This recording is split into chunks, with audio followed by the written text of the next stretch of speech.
بندے ہم پہ اعتراض کرتے ہیں یہ یا علی مدد، یا علی مدد، یا علی مدد، اللہ سے کیوں نہیں مانگتے؟ میں بتاتا ہوں، فقیر کا کام ہوتا ہے دروازے پہ دستک دینا،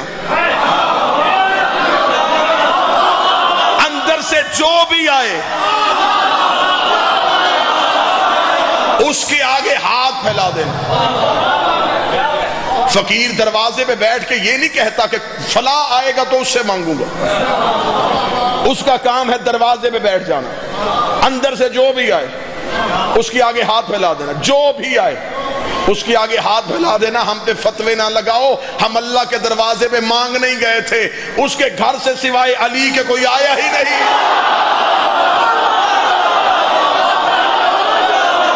یا تو مجھے اللہ کے گھر سے کوئی نکلتا دکھا، اللہ کے گھر سے آیا ہے تو صرف شیعوں کا پیر آیا ہے۔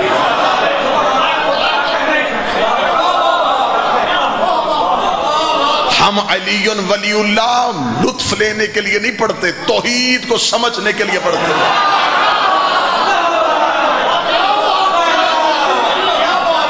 آج بندے اعتراض کرتے تیرا جب جی بات یہ شیعوں نے باتیں بنائی ہیں، ان سے کوئی بندہ نہیں پوچھتا یہ کیسے ہو سکتا ہے کہ علی کی ماں دیوار کے قریب آئے اور دیوار پھٹ جائے؟ دیوار کیوں پھٹی؟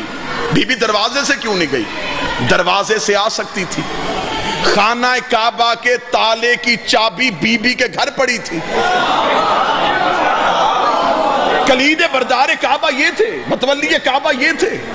حضرت ابو طالب کے گھر کعبے کی چابی پڑی تھی، لیکن آج بی بی چابی لے کے نہیں گئی، دیوار کے قریب آئی، دیوار پھٹ گئی۔ اللہ نے قرآن منوانا نہیں تھا؟ اگر دیوار نہ پھٹتی خدا کے قرآن کی ایک آیت کا ترجمہ نہیں ملنا تھا۔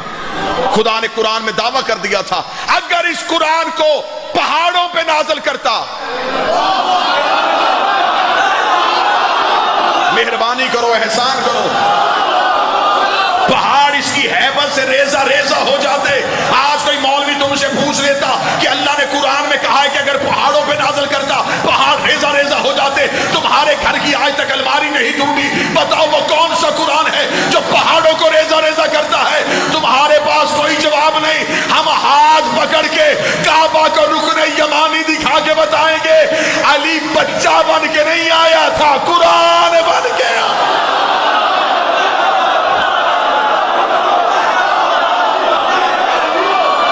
جو اترا ہے وہ قرآن ہے،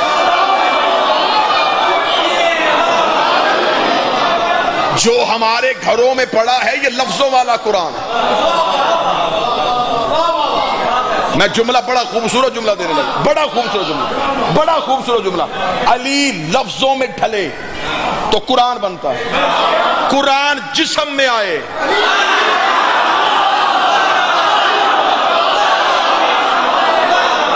تو علی بنتا ہے۔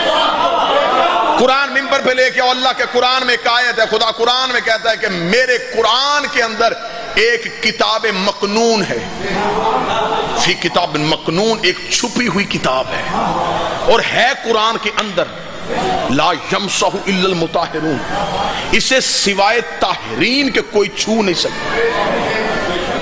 آج تک مولویوں سے اس آیت کی تفسیر ثابت نہیں ہوئی۔ خدا نے کہا کہ میرے قرآن کے اندر پھر ایک کتاب ہے جو چھپی ہوئی ہے، جسے سوائے طاہرین کے کوئی چھو نہیں سکتا۔ مولوی اس کتاب کو کہاں سے ڈھونڈتے؟ انہیں تو ابھی الف لام میم نہیں ملی۔ ہر معرفت والے بندے کو میرا ممبر سے سلام۔ قرآن کے اندر ایک چھپی ہوئی کتاب ہے۔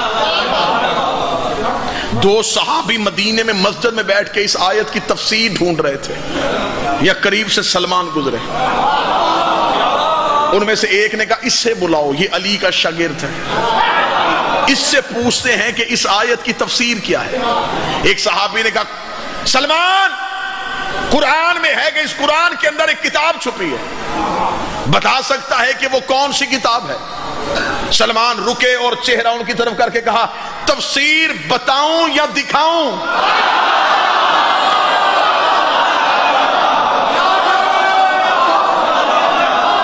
میں تمہیں قرآن کی تفسیر بتاؤں؟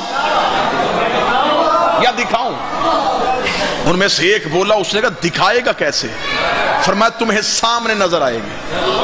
انہوں نے کہا بھی قرآن کھولے گا، قرآن میں سے انگلی رکھے گا اور کہے گا یہ ہے وہ آیت جسے اللہ نے کتاب مکنون کہا ہے، یہ ہے وہ رکوع جسے اللہ نے قرآن مکنون کہا ہے، یہ ہے وہ سورت۔ سلمان نے قرآن نہیں کھولا، سلمان نے دونوں کی کلائی پکڑی، گلی میں چلتا ہوا، آؤ تمہیں کتاب دکھاؤں، آؤ تمہیں کتاب دکھاؤں، آؤ تمہیں کتاب دکھاؤں، آؤ تمہیں کتاب دکھاؤں۔ زندگی میں سوچنے والے بندے کے سامنے میں نے خطاب کیا ہی نہیں ہے، عشق علی کے بیٹوں سے مانگا، عشق والے بندوں کو معرفت سنانے کے لیے آیا ہوں۔ سلمان ہاتھ پکڑ کے چلتے چلتے زہرا کے دروازے پہنچے، زہرا کی دہلیز میں ہاتھ لگا، یہ ہے وہ کتاب مکنون، یہ ہے وہ کتاب مکنون، اس گھر کے اندر وہ قرآن رہتا ہے، اس گھر کے اندر وہ قرآن رہتا ہے۔ انہوں نے کہا سلمان بوڑھا ہو گیا، تجھے ہی نہیں پتا اس گھر کے اندر قرآن کیسے ہے؟ سلمان نے کہا مجھے بتاؤ قرآن میں کیا ہوتا ہے؟ انہوں نے کہا آیتیں ہوتی ہیں۔ سلمان نے کہا ابھی دروازہ کھلے گا، میں تمہیں آیتیں چلتی ہوئی دکھاؤں۔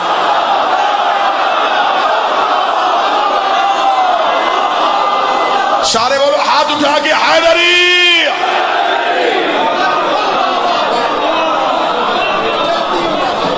میں تمہیں چلتی ہوئی آیتیں، درود سارے حضرات مل کے بلند آواز سے پڑھیں۔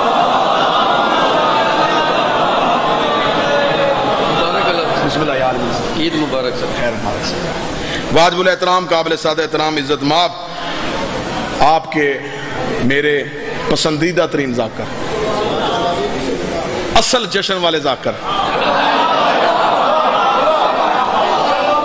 پڑھے لکھے بھی، معیاری گفتگو، معیاری شاعری، بہترین تلفظ، بہترین ادائیگی، بہت بڑے باپ کے عظیم بیٹے، آج کی اس خوشی کے صدقے میں میرا مالک ہمیشہ کی خوشیاں نصیب فرمائے، حاسدین کی حسد سے بچائے، شریروں کے شر سے بچائے، دشمن کی نظر سے بچائے، ہر علی ولی اللہ پڑھنے والا ہمیشہ کے لیے سلامت رہے، اپنے شاگرد، اپنے سوزیوں، اپنے خاندان، دوست احباب کے ساتھ قائم کے ظہور تک آباد رہے۔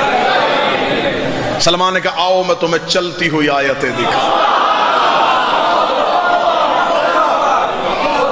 علی قرآن بن کے کعبے کی دیوار پہ آیا۔ چلیں آیت آگے چلتی ہے، اسی آیت کو مکمل کرو اور میں آپ کو سلام کروں۔ خدا کہتا ہے وَأَحِدْنَا إِبْرَاهِيمَ وَإِسْمَاعِيلَ، ہم نے وعدہ لیا تھا ابراہیم اور اسماعیل سے، إِنَّ طَاهِرَ بَيْتِي، تم دونوں باپ اور بیٹے نے میرے گھر کو پاک کرنا ہے۔ میں نے وعدہ کیا تھا میں قرآن سے جشن پڑھوں گا، ایک آیت اور اس میں پورا جشن بند ہے۔ خدا کہتا ہے میں نے ابراہیم اور اسماعیل سے وعدہ لیا تھا کہ تم دونوں نے صرف میرے گھر کو پاک رکھنا ہے، طاہرہ بیتی، میرے گھر کو صاف رکھنا ہے۔ میرے مالک کیوں رکھے صاف؟ تو نے آنا ہے، تو نے رہنا ہے۔ خدا نے کہا نہیں، للطائفین العاکفین ورکع السجود، اس گھر کو پاک کرو، اس میں طواف ہوگا، اس گھر میں رکوع ہوگا، اس گھر میں سجدہ ہوگا، اس گھر میں اعتکاف ہوگا۔ یہ چار لفظ قرآن میں نہ ہو، میں تمہارا نہیں اللہ کا مجرم۔ اب بھی قرآن ممبر پہ لے کے آؤ، خدا نے کہا ابراہیم اور اسماعیل میرے گھر کو پاک کرو، صاف کرو، اسے ذرا اچھی طرح سجاؤ۔ یہاں چار کام ہونے ہیں، طواف، رکوع، سجدہ، اعتکاف۔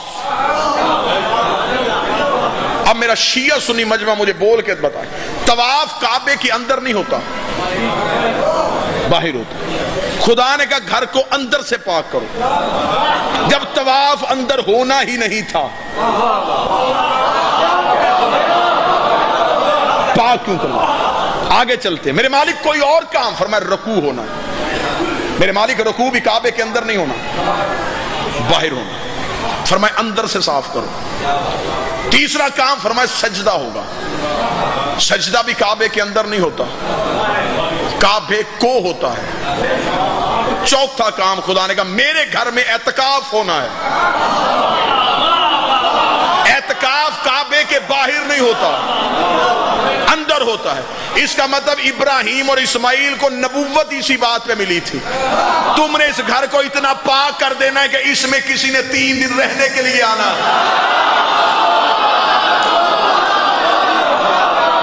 اس بندے کے ہاتھ پہ بیعت کروں گا جو مجھے اللہ کے گھر میں کسی کو رکتا ہوا دکھائے کہ کبھی ابراہیم اللہ کے گھر میں رکا ہو، کبھی اسماعیل اللہ کے گھر میں رکا ہو، کبھی کوئی نبی اللہ کے گھر میں رکا ہو، بلکہ اس نے تو نبیوں کی ماں کو اپنے گھر سے نکال دیا تھا۔ پھر میرے مالک تیرے گھر میں اعتکاف، اور خدا نے یہ نہیں کہا تھا کہ میرے گھر میں رہائش ہوگی، خدا نے کہا میرے گھر میں اعتکاف ہوگا۔ قرآن کی آیت سے بندوں کو تیرا رجب نظر نہ آئے تو میں نے علی کے دروازے سے بھیک مانگی کیوں ہے؟ خدا نے کہا میرے گھر میں اعتکاف ہونا ہے۔ اعتکاف کا زیادہ سے زیادہ دورانیہ 10 دن ہوتا ہے، کم از کم دورانیہ 3 دن ہوتا ہے۔ بی بی 13 رجب کو آئی تھی، 16 رجب کو گئی ہے، اور خدا نے کہا صاف کرو میرے گھر میں اعتکاف ہونا ہے۔ مرضی کے مولوی کے سر پہ قرآن رکھ، مرد اعتکاف بیٹھے گا تو مسجد میں بیٹھے گا، عورت اعتکاف بیٹھے گی تو گھر میں بیٹھے گی۔ علی کی ماں اللہ کے گھر میں بیٹھی، خدا نے کہا میرے گھر میں اعتکاف ہوا۔ اب بتا اللہ کا گھر سمجھ کے بیٹھی تھی یا علی کا گھر سمجھ؟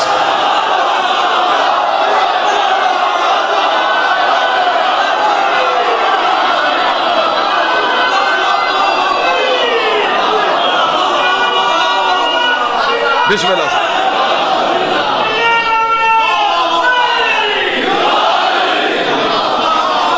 مولا حسین الدین بی بی رکی، خدا نے کہا میرے گھر میں اعتکاف ہوا، میرے گھر میں کوئی رکا ہے، بس اس رکنے کے لیے 4 دیواری بنوائی۔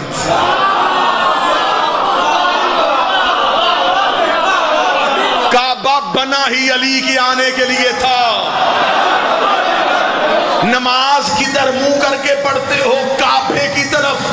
نمازوں کا مرکز کعبہ ہے، کعبے کا مرکز علی ہے۔ کعبے کی عبادت علی کے بغیر نہیں ہوتی، تیری عبادت علی کے بغیر کیسے؟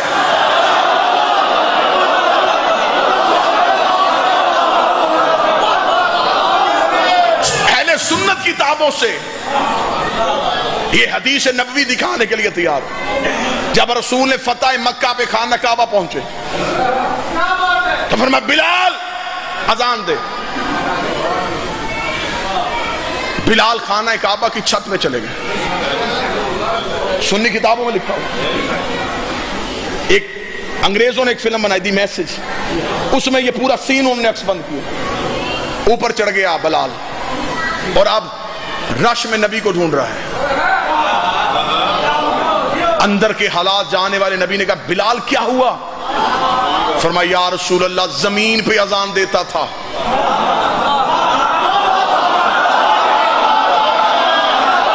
منہ کعبے کی طرف کرتا تھا، بھیج کعبے کی چھت پہ دیا، ایسے اذان دوں؟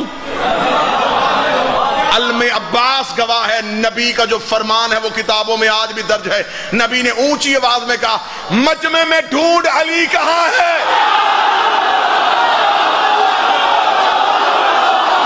بندے اکٹھے ہو کے نبی کے پاس انہوں نے کہا یا رسول اللہ تو نے بلال کا چہرہ علی کی طرف کیوں کیا؟ نبی نے وہی پہ حدیث پڑھ دی، فرمایا یا علی انت مثل الکعبہ، اے علی تیری مثال میری امت پہ کعبے کی ہے۔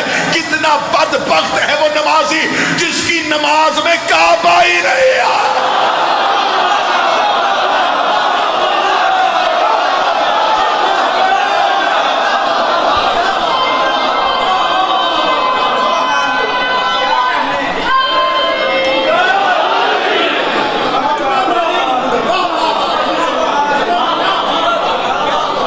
عشق آزماؤ علی سے، اس نے تو کرم کر دیا، اس نے اپنی ولایت ہمیں دے دی، اب امتحان ہمارا ہے۔ جس بندے نے علی، بس آخری جملے کہہ کے میں قبلہ قاضی صاحب کے حوالے میں برکت لوں گا، ہمیں جو اس نے علی کی ولایت دی ہے یہ اس نے ہمیں روز اول دے دی تھی۔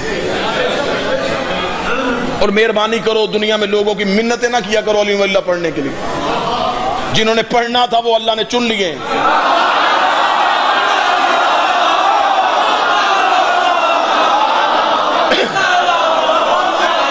ٹائم ضائع نہ کرو بندوں سے جا کے منتیں دی، دیکھ علی کی ولایت یہاں پہ، علی کی ولایت یہاں پہ، علی کی ولایت یہاں پہ، نہیں۔ جس نے کتاب دیکھ کے علی مانا تو پھر کیا مانا۔ علی تو ماؤں کی گود میں واجب ہو جاتا ہے. علی تو یوم الست روز اول اللہ نے روحوں کو چن لیا تھا، جسے اللہ نے علی کی ولایت سے سرفراز کر دیا. پھر ہمیں اب دنیا میں دشمنوں میں بھیجا ہے علی کی ولایت کے امتحان کے لیے. ادھر سے خطرے، ادھر سے پریشانی، ادھر سے گالی، ادھر سے قطع تعلقی. یہ ساری چیزیں جب دیکھو تو سمجھ لینا علی تمہیں قریب کر رہا ہے.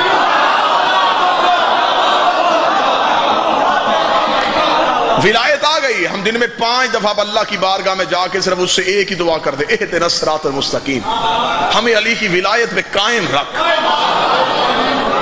ایسا نہ ہو کہ کوئی اتنا بڑا امتحان آ جائے کہ ہم سے استقامت نہ رہے، ہمارے ہاتھوں سے علی چھوٹ جائے، ہم علی سے ایک لمحے کے لیے پیچھے ہو جائیں. امتحان دینا علی نہ دینا. دنیا میں امتحان آئیں، آزمائشیں آئیں، مصیبتیں آئیں، مشکلات آئیں، تکلیفیں آئیں، دکھ آئیں، سمجھنا کہ علی تمہیں قریب کر رہا ہے. آسانیاں آئیں، تعلقات اچھے ہو جائیں، بادشاہت مل جائے، خزانوں کے منہ کھل جائیں، سمجھنا علی تمہیں دور کر رہا ہے. جتنی مصیبتیں زیادہ آئیں گی اتنا علی کی ولایت کا امتحان دینے کا لطف آئے. میں ایک جملہ کہہ کے ممبر چھوڑتا ہوں صرف عقیدوں کو بہتر کرنے کے لیے. جناب میثم تمار جب گئے تھے دشمن کے دربار میں، میثم تمار کے پاس ایسے ایسے اللہ کے راز تھے. میثم چاہتا تو دربار سے غائب ہو سکتا تھا، میثم چاہتا تو گرفتار ہی نہ ہوتا، میثم چاہتا اشارہ کرتا کڑیاں توڑ دیتا. کیا یہ سب کچھ علی کا نوکر نہیں کر سکتا؟ کر سکتا تھا، پھر دربار میں کیوں آیا؟ تاکہ یہ ظلم کرے، میں اپنی محبت آزماؤں.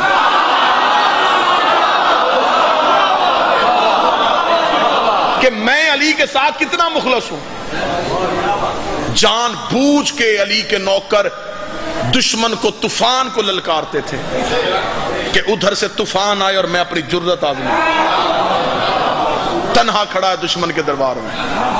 جملے کتاب کے بالکل بے عینے ہی نہ ہو تو ممبر پہ آنے کا ایک لمحے کا لیے میرے مالک مجھے اجر عطا فرمائے. یوں قیدی کھڑا ہے اور حاکم نے، بادشاہ نے دیکھے کہا علی چھوڑ دے.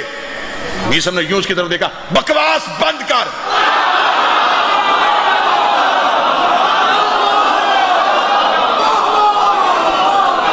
یہ جملہ کتاب میں نہ ہو، میں مجرم ہوں آپ کا. جان بوجھ کے اسے اشتعال دلوایا. کیسا؟ جان بوجھ کے اسے غصہ دلوایا.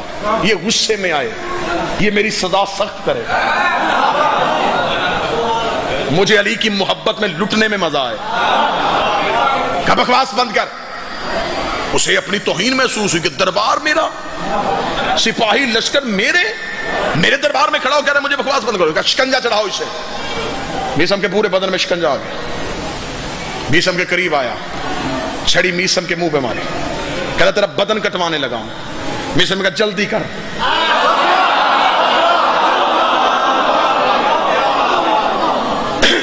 اس نے سپاہی سے کہا پہلے اس کی انگلیاں کاٹو، ابھی پتا چل جائے گا عشق کتنا ہے. جو میثم آپ نے سنا میں وہ نہیں سنانے آیا. اس کی انگلیاں کاٹو. یوں شکنجے میں کہا سب انگلیاں تھی. جلاد نے تلوار نکال کے 4 انگلیاں کاٹ دی. انگلیاں کٹ کے زمین پہ گری. میثم نے دوسرے ہاتھ سے اپنی انگلیاں اٹھائی، انگلیوں کو دیکھا، چوما، آنکھوں سے لگایا، رونا شروع کر دیا. میثم کی آنکھ میں آنسو آیا. کہکا مار کے حاکم کہنے لگا اب دیکھا، صرف 4 انگلیاں کٹی، اب چھوڑے گا علی کو. اب آنکھوں میں آنسو آ گئے، اب رو رہا ہے، اب تکلیف ہو رہی ہے. قریب جا کے لگا میں نے صرف انگلیاں اس لیے کاٹی تھی، مجھے خبر تھی تجھ سے اتنی سی تکلیف برداشت نہیں ہونی. ابھی 4 انگلیاں کٹی اور تیری محبت غائب ہو گئی. کہاں گیا تیرا عشق علی کے ساتھ؟